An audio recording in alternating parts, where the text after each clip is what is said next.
Ngasi pung amada lengak pariba MLA minister sing amadi opposition MLA sing punami fam ama fam kibada Manipur Pradesh Congress Committee gi maiki de gisu kuki militant singna fajanjana thamkraba angang ani asi tek takaidana lauthok pinaba amadi leivak asida santi athubada hanjil halaknaba Manipur lengakna center ga punna kupna khana naina naba wafam thamlami haina MBCC gi president 𝗧𝗛𝗡𝗡𝗧𝗏 Manipur lengakna koba ruling amadi opposition MLA singi mifam yaururaba matungda pangthopa press briefing amada fongdorakrai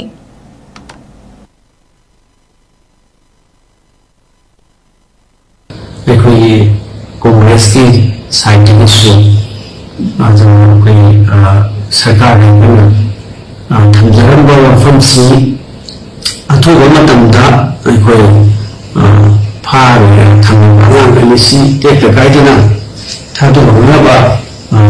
honaba state government na yam kan honabiba amasu national state government na ekoi central government da amasi khajana convince taw tharaga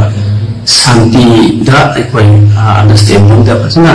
masi yam tamna santi no go kono go na phare bi nan ani si masi thado ba honaba rescue to ba adi mata kanaki aduba ekoi sakana su no su amati central government da khajana ekoi direct legal constitution ki legal ko ye legal bu tingina apazna si enforce to da asi te ta ta ko ne ni